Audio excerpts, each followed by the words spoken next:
Desafiamos tus ideas preconcebidas sobre bioconstrucción. Descubre cómo se siente cuando tu casa es un domo. Vive con nosotros las etapas de autoconstruir con paja y barro. Déjanos contarte lo que funciona, lo que falla, lo que nadie te cuenta. Escucha lo que nos cuentan otros autoconstructores y expertos. Un sueño que desafía nuestros límites y hasta quiénes somos. El viaje, el aprendizaje, el comienzo de un propósito más grande. No te creerás lo que viene después. Bienvenidos a Clan Castor. Muchos habéis visto el documental Autoconstruimos la casa de paja de nuestros sueños, donde os contábamos de forma resumida cómo habíamos vivido la autoconstrucción de nuestra vivienda de paja y barro. Pero os habíamos prometido que este vídeo sería el primero de una serie de capítulos donde poder enseñar de forma mucho más detallada cómo ha sido cada fase del proceso. Muchísimas gracias por más de 100.000 visualizaciones en este vídeo, estamos súper contentos y tardamos mucho en volver, pero estamos aquí de nuevo con fuerza, con muchas ganas y con un montón de cosas súper interesantes que contaros. Así que hoy empezamos, como no, por el principio, una de las piezas claves de nuestro proyecto, la autoconstrucción de nuestra mini casa domo. Antes incluso de comprar la finca, ya sabíamos que, llegado el momento, tendríamos que solucionar algo bastante complicado.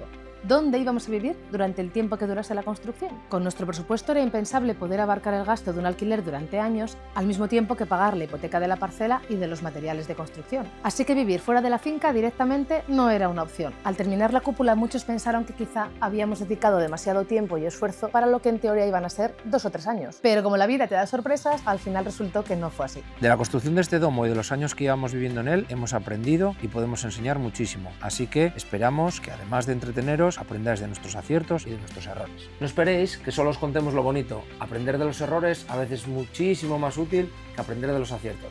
Este domo marcó, al menos en mí, un antes y un después muy grande, pero también es verdad que lo que empezó con muchísima ilusión acabó haciéndonos pasar por momentos muy duros que nos pusieron bastante a prueba, la verdad. Lo que empezó siendo un proyecto aparentemente sencillo se fue complicando al tener que lidiar con los tiempos fuera de juego por nuestros trabajos. La distancia a la casa donde vivíamos, la lluvia que nos amargó durante gran parte del proceso, pero sobre todo los graves problemas que surgieron a medio camino y por el intento de conseguir una perfección que luego resultó inútil. Tengo que confesar que aunque el recuerdo ahora es positivo, hubo momentos que me apetecía tirar la toalla. Claro, es que parece muy fácil, sí. Hacer un domito pequeño, sencillo, pues no. Convertir un domo en un hogar duradero no es tan fácil. Pero también es verdad que de experiencias difíciles podemos sacar muy buenos y útiles aprendizajes. ¿Tú lo volverías a hacer? Siempre. ¿Cuándo empezamos?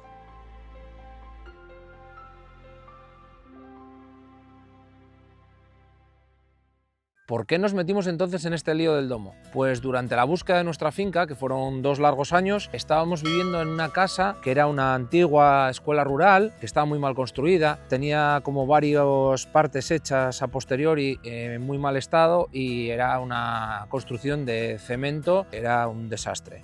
La casa estaba completamente llena de condensaciones y humedades por culpa de la mala construcción.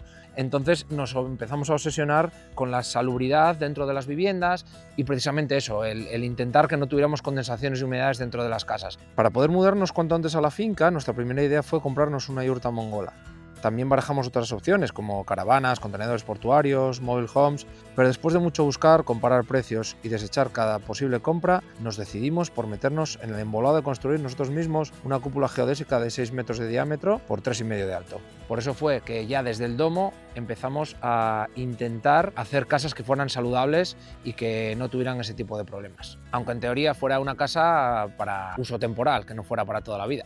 Ahora tocaba aprender a hacerlo, claro. Siempre he pensado que los sitios bonitos me aportan de alguna manera bienestar, porque yo cuando me gusta el sitio donde habito me siento mucho mejor que si el sitio no me gusta o si me es indiferente. Al principio pensaba que quizás es que yo era un poco superficial por darle tanta importancia a la estética de un lugar, pero en los últimos años he encontrado mucha información sobre este tema y resulta que no era yo, que es cierto, que no eran tonterías mías. El que a ti te guste el sitio donde habitas está directamente relacionado con tu sensación de bienestar, incluso tu estado de ánimo, y no es un tema de superficialidad.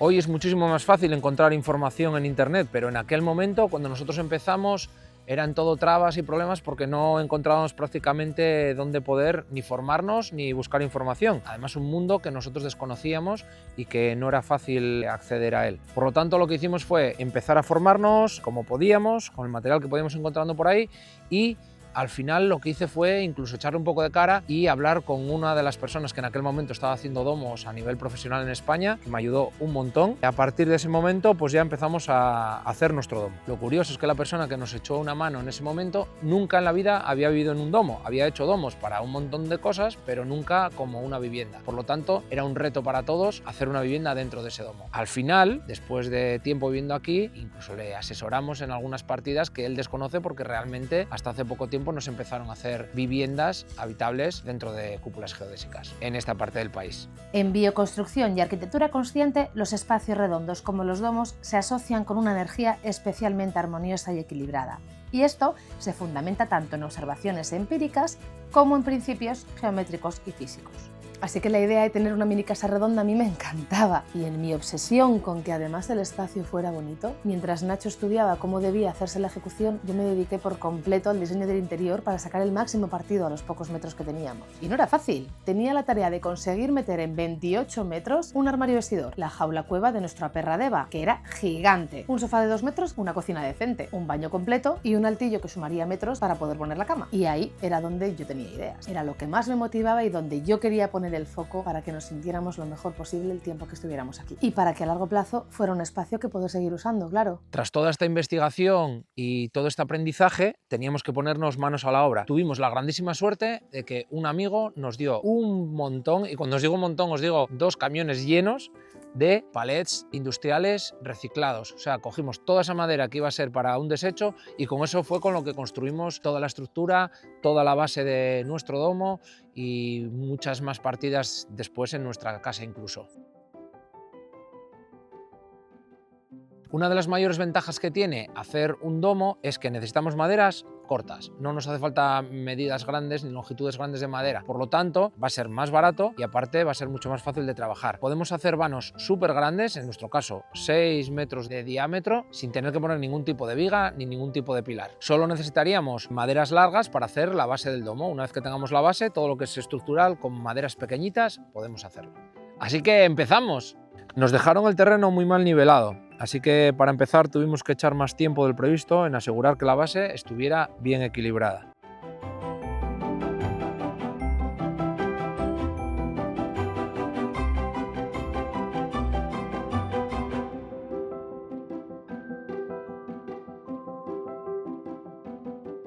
Evocando los sistemas romanos antiguos, quisimos usar para rellenar los pilotes, además de un cemento ciclópeo, cañas de bambú, que todo hay que decirlo, han funcionado muy bien.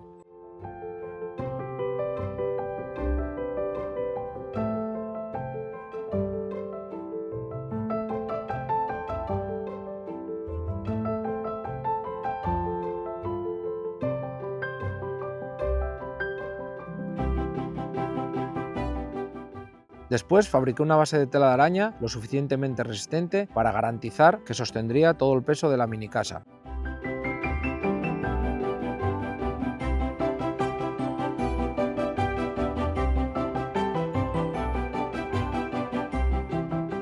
Y a continuación fabriqué las plantillas para todos los cortes que había que hacerles a los palos que conformarían los triángulos.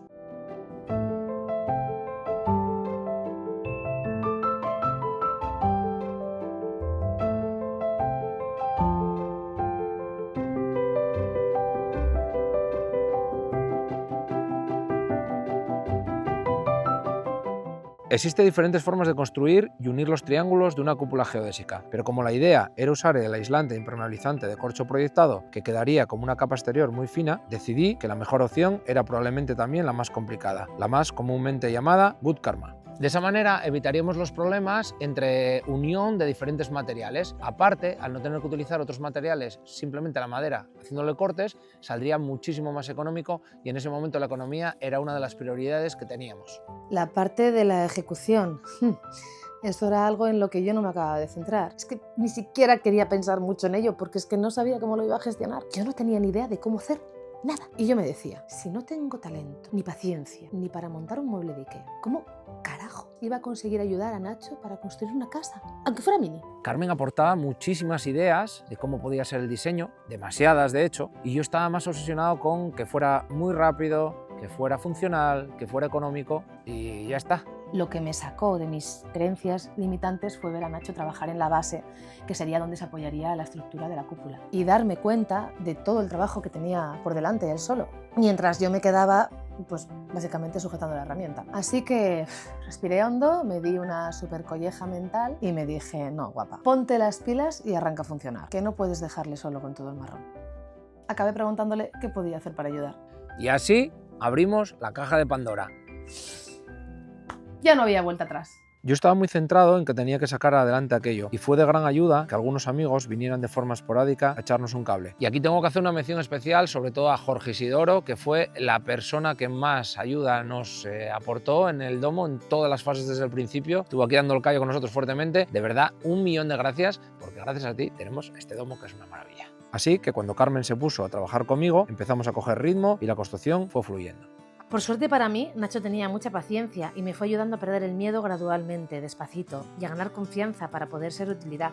Y al final, cuando me quise dar cuenta, ya estaba participando de todo el proceso sin ponerme muchos límites. Carmen y yo veníamos de experiencias muy diferentes. Yo venía de trabajar con la madera durante bastantes años y Carmen nada de nada. Creo que darle su tiempo, no presionarla y tener paciencia fue generando en ella día a día cada vez más confianza para los retos que se nos planteaban.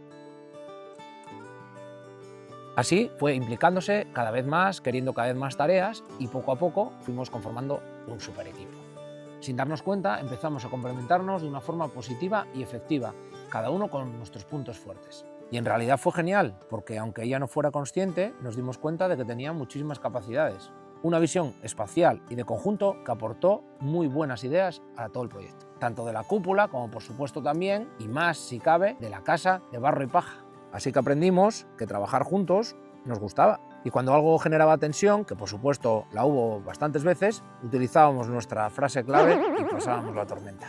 Solo tuvimos que moldarnos un poco el uno al otro, ¿no? Como cualquier equipo que persigue un fin común o una meta. Creo que lo importante cuando dos personas son tan distintas como nosotros es complementarse e intentar entenderse, sobre todo. Empatizar con cómo lo está viviendo el otro desde su conocimiento, desde su miedo, su habilidad o su torpeza, su prioridad o su inquietud, su necesidad o su sueño. Y sobre todo empatizar con que al tratarse de dos personas tan distintas, tanto física como mentalmente, no podemos esperar del otro un ritmo que es incapaz de sobrellevar, tanto por un lado como por el otro. Por ejemplo, yo no perdonaba las siestas. Era algo que me superaba. El acabar de almorzar y volver al trabajo sin haber echado ni una mínima siesta, yo no podía, directamente no podía. Porque es que se me cerraban los ojos, no paraba de bostezar, no me daba el cuerpo. Pero es que Nacho era justo al revés. Si se dejaba arrastrar por mí, sí que se acababa durmiendo, pero luego se encontraba fatal al levantarse en lugar de renovar la energía como yo, a él se le iba en picado. Al final nos dimos cuenta de que teníamos que respetar la necesidad del otro, así que yo me iba a dormir con Deva, que en cuanto me veía acabar de comer ya se subía al altillo a esperarme para que nos diéramos calor mutuo. Y Nacho, por su parte, se volvía al trabajo directamente. Y todos contentos,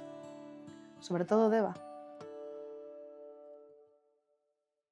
Pero volvamos un poco más atrás. ¿Cuáles serían las características más importantes y llamativas de un domo? Lo primero que destacamos es lo que comentábamos antes, salvo para la base, que necesitamos maderas más largas, para lo que es la estructura, con palos que no deben de superar el metro ya podríamos hacer nuestro domo. En nuestro caso, como luego veréis, usamos algunos más largos para la preentrada, pero hasta eso es prescindible si no dispones del material. Nuestro domo es frecuencia 3, eso equivale a 111 triángulos que unidos generan los hexágonos y pentágonos que conforman la cúpula. Otro punto fuerte a favor es que una vez que aprendes el sistema y preparas todos los triángulos, el montaje de la estructura puedes hacerlo en 2 o 3 días, sobre todo si cuentas con alguna mano extra.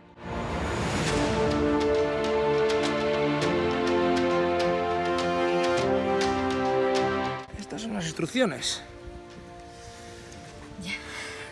No sé yo si estos muebles de Ikea son tan fáciles de montar como dicen, ¿eh?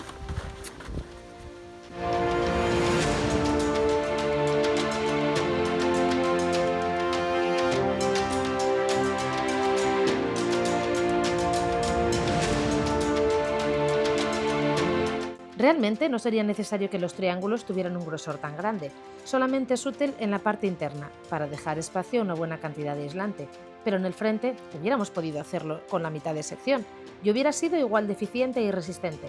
Simplemente esa era la sección con la que contábamos, y era mucho menos trabajo dejar ese grosor que ponernos a cortar además todas las maderas antes de formar los triángulos.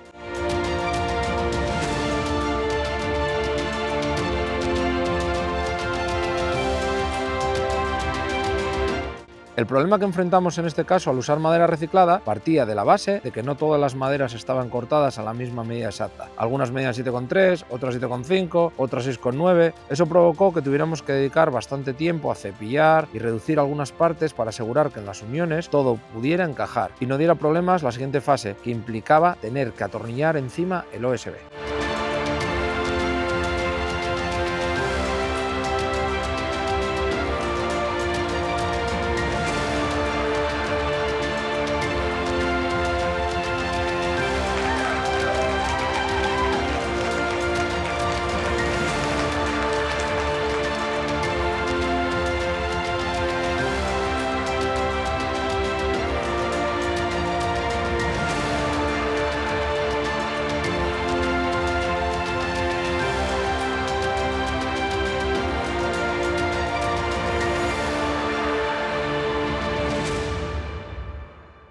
Hoy por hoy hemos aprendido otros sistemas mucho más eficientes, económicos, limpios y en definitiva mucho mejores para cubrirlo y aislarlo. Pero en ese momento la opción más popular que encontramos y que nos pareció mejor fue a base de triángulos de OSB, que por supuesto hubo que cortar en forma de triángulos. Lo malo fue que por las particularidades de la madera que usamos no tuvimos más remedio que medir y cortar de forma individual cada uno de los triángulos, tanto por dentro como sobre todo por fuera.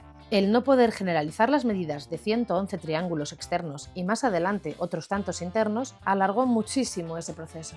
El OSB es un material que está de moda, que se utiliza en un montón de sitios. Seguro que lo visteis en restaurantes modernos, cervecerías, sobre todo en construcciones americanas, lo utilizan continuamente. Si veis algún programa de reformas de estos americanos, Carmen está enganchada, tenéis que ver cómo se flipa con las cocinas, aparece por todas partes OSB y además lo ponen como un material de confianza. Sinceramente, si volviéramos atrás, no creo que utilizásemos el OSB como material de construcción, porque en aquel momento sí pensábamos que tenía una transpirabilidad que luego, después de informarnos mucho, nos enteramos de que no era así. Sí que es verdad que en algunos puntos, no aquí en la península precisamente, se fabrican OSBs que vienen con unas resinas más saludables o menos contaminantes que las que tenemos acceso nosotros aquí. Está claro que el OSB al que nosotros tenemos acceso aquí no cumple los criterios de transpirabilidad ni salubridad que ahora mismo nosotros tenemos como algo primordial o imprescindible. No ha funcionado del todo mal aquí en el domo, pero ahora conocemos opciones que pueden funcionar muchísimo mejor. Así que de cara a los próximos domos o a las próximas estructuras de Puente de Da Vinci que vamos a realizar, tenemos en mente utilizar materiales que son muchísimo más sostenibles, muchísimo más baratos, transpirables y que funcionen mucho mejor para dar una calidad de vida y de salubridad a este tipo de construcciones. Una vez cubierta la parte exterior, la idea consistía en utilizar los mismos aislantes que usaríamos en el tejado de la casa de paja, para aislarlos de la temperatura exterior. En el domo tendríamos un total de 3 puntos de entrada y salida de aire a través de 2 ventanas y la puerta de cuarterón. Estas entradas, colocadas estratégicamente, conseguirían que el aire pudiera entrar y fluir por la cúpula en cuestión de segundos, aportando frescura en los días de calor. Aparte, otros 4 triángulos con cristal para aportar luz y calor en los días más frescos. Esto se llama ventilación cruzada. Hay muchos datos brutales sobre construcciones circulares. Por ejemplo, las formas curvas distribuyen mucho mejor el sonido y el calor. En un domo la temperatura ambiente tiende a homogeneizarse más fácilmente, en zonas frías o calientes. Esto, por supuesto, favorece el ahorro energético y el confort ambiental. Y podemos dar fe de ello. Nacho y yo, de hecho, hemos llegado a gastar menos de 40 euros para calentarnos todo un año. Lo del sonido, dejadme que os diga que no es tan divertido. Teníais que vernos con la perra durmiendo en un extremo de la cúpula, nosotros en el otro extremo, arriba, con la cabeza completamente opuesta y escuchar sus ronquidos como si los tuvieras aquí. Además es que Beba roncaba mucho, muchísimo. Ahora lo echo de menos, claro. Aunque las construcciones redondas tienen muchas particularidades, no todas son positivas. Si algo he aprendido desde muy joven es que el agua se abre camino. Y en un domo todavía más, porque está completamente expuesto a los elementos. El sol, la lluvia, el viento. Tiene muchas ventajas a nivel de resistencia, contra seísmos, de espacio, etcétera, etcétera. Pero este es su gran punto débil, la exposición completa al agua. Y siempre hay que pensar y repensar cómo se comporta el agua, porque aunque pienses que estás siendo precavido, hay que buscar la manera de construir de la forma más segura, aunque te lleve más tiempo y más dinero, porque a la larga si no va a ser mucho peor. Yo tuve presente en todo momento ese problema, que el agua se abre camino y que tanto los materiales que escojas como la forma en la que los apliques o coloques van a ser determinantes para evitar este problema. Y aún así, incluso teniendo todo esto en mente continuamente, tuvimos un gran problema precisamente por culpa del agua. Después del trabajo que fue dejar todos los triángulos perfectos para que encajaran unos triángulos con otros, sellarlas juntas, fabricar unas pestañas para la parte superior de las ventanas y así desviar el agua de lluvia y echar horas para cortar en bisel todos los bordes interiores y también para una mejor caída del agua. Después de todo eso, empezamos por fin la impermeabilización. Imaginaos lo que es trabajar con el estrés de que cada día de lluvia podía llegar a estropear algo. Fue como, por favor, que no llueva. Teníamos tantas ganas de echar el impermeabilizante que cuando por fin llegó el día es que no nos lo podíamos ni creer. Yo estaba ahí toda happy. Bueno, ¿qué estás haciendo? Cuéntame. Estoy proyectando el corcho. Muy bien. Nada, a darle ahí con gana y alegría.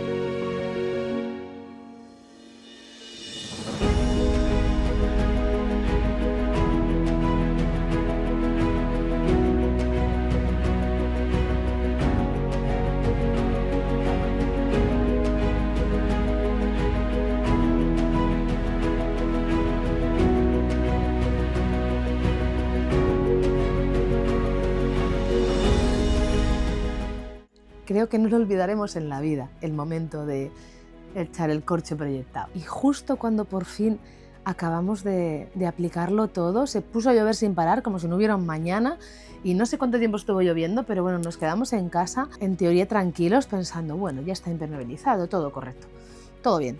¿Qué va? Vale, la que se lió. Nos llevamos un palo que no os lo podéis ni imaginar. Tanto trabajo. Y había goteras. La teoría era que el corcho proyectado daría impermeabilización suficiente para asegurar todo el domo sin perjudicar su transpirabilidad. Porque es que ese era el punto en cuestión, conseguir que el domo fuera impermeable pero transpirable a la vez. No queríamos ni hablar de la posibilidad de volver a vivir en una casa que tuviera humedades y condensaciones. Así que teníamos que conseguir que fuera eso, impermeable y transpirable. Y no había más. El corcho proyectado es un material usado frecuentemente en fachadas verticales, cuyas paredes tienen menos exposición al agua que una cúpula, pero confirmamos que también era la opción más recomendada para aplicar en domos fabricados como el nuestro y supuestamente no daba problemas. ¿Qué ocurrió en nuestro caso que lo convirtió en un desastre? Bueno, pues para empezar, en nuestra zona geográfica llueve bastante más que en otras zonas de España, donde este material parece que no ha dado demasiados problemas. Eso por un lado. Pero luego está el tema de la calidad. Podíamos traer un corcho proyectado más conocido, pero con un precio desorbitado, o podíamos elegir otra marca, también cara, pero con un precio un poco más moderado, que por supuesto prometía tener todas las cualidades y propiedades impermeables que necesitábamos. Así que tuvimos fe en que el corcho proyectado asequible cumpliera con su palabra. Recuerdo cuando llegamos después de muchos días de lluvia, con ganas de ver si había funcionado, con muchas ganas de seguir avanzando. Cuando entramos en el domo vimos que había varios puntos de agua entrando y que habían mojado varias partes del suelo. Y lo peor era que no había manera de saber exactamente por qué punto nos estaba entrando el agua, porque los triángulos te derivan las gotas de agua y era muy difícil encontrar el punto del conflicto.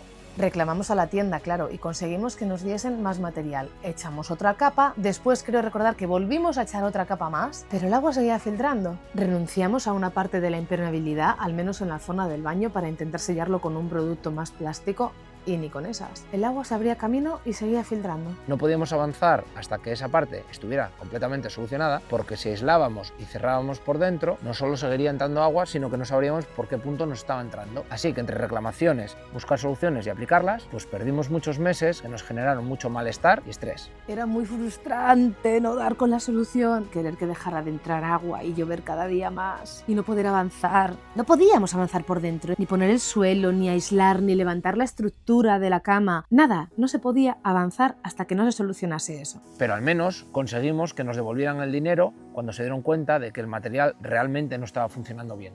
Y luego el estrés no era de ayuda, claro. Teníamos unos plazos muy ajustados. Pocos meses después teníamos que empezar ya con la solera de la casa y no podía ser que no estuviéramos disponibles por culpa de que no conseguíamos sellar la cúpula. Así que la sensación era de estrés total porque nos sentíamos que íbamos contra reloj. Tras ese mal momento que se nos hizo eterno, llegó la solución.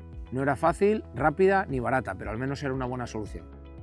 Implicaba varias partes porque tendríamos que cubrir la cúpula con distintas capas. La primera, una manta protectora, que es el mismo material que usamos en el calzado hoy en día.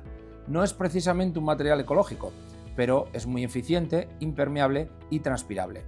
Esa misma manta la pondríamos más adelante en el tejado de la casa de paja y barro, y fuimos muy metódicos a la hora de colocarlo para no dañarlo y sobre todo para asegurarnos de que el agua, viniese por donde viniese, no tuviera por dónde colarse. Después de la manta, tocaba colocar una malla de fibra de vidrio para ayudar a que el revoco de cal, que pondríamos a continuación, se agarrase a las distintas inclinaciones del domo. Hoy día, quizás, antes de poner la malla de fibra, aplicaríamos primero una fina capa de cal directamente sobre la manta, para que así dicha malla quedase perfectamente embebida entre las capas de cal. Pero lo cierto es que aunque en aquel momento saltamos ese paso, el revoco ha funcionado muy bien, quizás porque optamos por curarnos en salud y añadimos otras 3 capas de cal después de esa primera capa.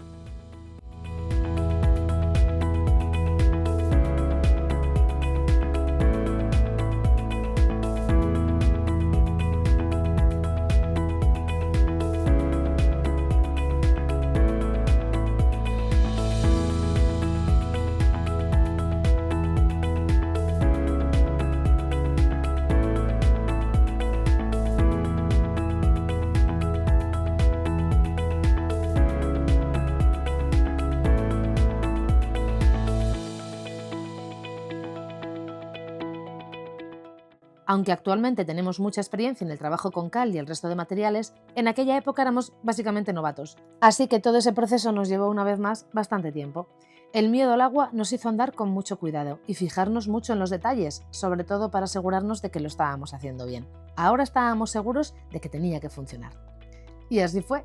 A veces cometer errores te lleva a soluciones mejores que las que piensas inicialmente, pero en este caso, al aprender por las malas, nos hizo perder muchísimo tiempo inicial, que podríamos habernos ahorrado, porque daros cuenta que cada remate que hicimos, cada triángulo, cada zócalo, cada esquina perfecta, al final lo acabamos cubriendo todo de capas y capas de material encima. Hubiéramos ganado un montón de meses de haberlo hecho desde el principio así, no nos habríamos quemado tanto y habría sido todo muchísimo más dinámico. Pero bueno, esto es la vida. Ahora en la distancia lo valoramos como un gran aprendizaje. El que no se consuela es porque no quiere. Bueno, pero ahí todavía nos quedaba muchísimo trabajo por hacer. Básicamente todo por dentro. Y aunque dedicábamos todas las horas que nos era humanamente posible, al final tuvimos que asumir y aceptar que se nos iban a solapar ambas obras. Y cuando nos hicimos a la idea, la verdad es que entendimos que tampoco era realmente un gran problema. La solera de la casa era la única partida que habíamos decidido delegar a terceros. Que hoy por hoy, si volviéramos atrás, de delegar a terceros nada, lo haríamos nosotros mismos. Pero bueno, en aquel momento delegamos. Y en realidad nos vino bien. Así que mientras la empresa contrataba nos hacía la solera en la parte de arriba, nosotros seguíamos trabajando aquí, en la parte de abajo, dándolo todo para acabar cuanto antes.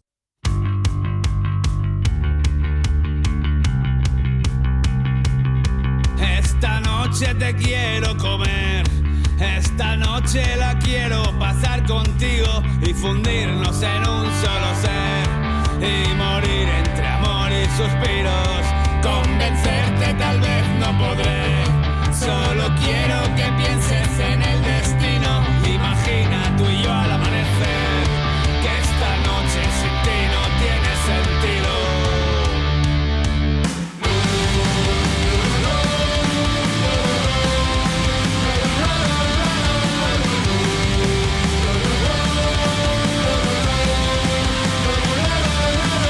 El sol cada día se pone, a la luna le gusta salir, los ríos brotan agua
Autoconstruir esta cúpula fue directamente un experimento, un dolor de cabeza, una locura. Muchas veces una patada en la entrepierna, pero no me arrepiento. El 1 de julio de ese año empezaba nuestro amigo Javi a trabajar con nosotros mano a mano, así que al día siguiente de terminar la mudanza, sin rematar la cúpula realmente y sin haber descansado, empezamos a construir la estructura de madera de la casa de paja. Y aun con todo lo que no salió bien a la primera por nuestra inexperiencia, yo lo volvería a hacer 1 y 1000 veces. Sabiendo lo que sé ahora, claro. Calculamos que en los primeros 18 meses ya habíamos amortizado todo el gasto que supuso la construcción de la cúpula, con respecto a lo que habría supuesto el gasto de un alquiler, la calefacción y la gasolina. Y gracias a la reducción de esos gastos y al vivir en la finca y ser una casita bastante eficiente energéticamente hablando, el año siguiente ya prácticamente habíamos duplicado ese ahorro. Al margen de ese enorme ahorro económico, lo que más agradecemos y notamos cada día es el ahorro de tiempo y lo que esto supone para nuestro bienestar. El desgaste físico y mental es muy diferente cuando no tenemos que trasladarnos de la obra a otro lugar y además poder estar ya en la finca nos ha permitido algo muy valioso, no posponer la vida. Poder despertarnos aquí cada día y empezar a habitar nuestro lugar en el mundo con la certeza de que ya estamos donde deseamos. Ha sido un regalo. Nos ha dado una paz y una felicidad difíciles de explicar. Mudarnos aquí ha sido sin duda una de las mejores decisiones que hemos tomado juntos. Gracias al domo estamos disfrutando de vivir por fin nuestro sueño, nuestra finca, nuestra casa. Aunque todavía no haya casa, estamos en casa. Pienso que la calidad de vida que sabemos que nos va a dar la casa de paja y barro haga que se note un poco más pues la parte menos cómoda de vivir 3 personas en una casa tan pequeña como esta. Pero para mí eso no le resta valor. En todo el tiempo que hemos estado aquí hemos adquirido mucha experiencia sobre cómo podría ser la construcción de un domo para que fuese mucho más eficiente, más perfecto, y cómo mejorar la durabilidad, la eficiencia, el aprovechamiento del espacio. Todavía se puede mejorar. Y en general la comodidad de estas casas que son una maravilla. Así que ya solo por ese aprendizaje ya ha merecido mucho la pena. Pero es que además hemos sacado provecho y disfrutado de cada año que hemos pasado viviendo aquí. Desde el primer día nos hemos sentido en casa y eso ha sido lo más valioso de todo. Queriendo arder y hagamos el amor. Fue muy duro, pero fue un acierto. Esta pequeña media pelota ha sido nuestro refugio, nuestro lugar de descanso, nuestro lugar de encuentro, el primer hogar que ha conocido nuestra hija, y ha sido increíble poder criarla aquí en sus primeros años, con una comodidad y calidez que no hubiéramos podido encontrar en otro sitio. Creando el sueño, volviendo a ser dueñas del fuego, queriendo arder y hagamos el amor. Hagámoslo infinito, aceptar la diferencia, calma el dolor. Y hagamos el amor, y hagámoslo bonito, frenar la competencia, hacernos creer.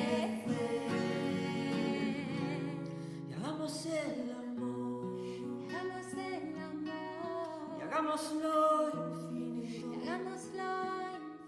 y hagamos el amor, y hagámoslo bonito. Somos seres de piel. En cuanto descansemos un poco, lo que queremos es reformarla para mejorarla un poquito más y que entre otros muchos usos pueda servir de inspiración para que mucha gente sepa que si se dan las circunstancias adecuadas se puede crear un hogar con muy poquitos medios, con muy poco presupuesto y ser muy feliz en él. Bueno, esto yo no lo había contado, pero mucho antes de acabar de construir la cúpula yo ya tenía claro que la casa de paja y barro, pues la única que podía ayudar a Nacho era yo misma. O sea, es que ya no concebía no hacerla yo y delegarlo en otros. Ya no tenía miedos ni inseguridades, ya no había límites. Solo, eso sí, quizás un pequeño, minúsculo pánico a las alturas. Pero bueno, ya lo resolvería en el capítulo 2. Por esto mismo siempre pienso que la cúpula marcó en mí un antes y un después. No nació para cambiarlo todo, pero lo hizo. Trabajando en ella me encontré con habilidades y capacidades que no sabía que tenía. Y al darme el valor de autoconstruir con Nacho la casa de barro y paja, ese descubrimiento no hizo más que crecer. Se despertó la curiosidad, las ganas de aprender y de seguir formándome todo lo posible. Casi sin darme cuenta fui entendiendo hacia dónde quería poner mi energía. Y resultó que los dos empezamos a soñar con lo mismo, porque desde el comienzo se cruzaron muchas personas en el camino y con ellas entendimos algo importante, que había cada vez más gente que necesitaba apoyo, formación y acompañamiento. Una orientación que les ayudara a avanzar y alcanzar sus propias metas. Resultó que sabíamos hacerlo y lo mejor, que nos encantaba.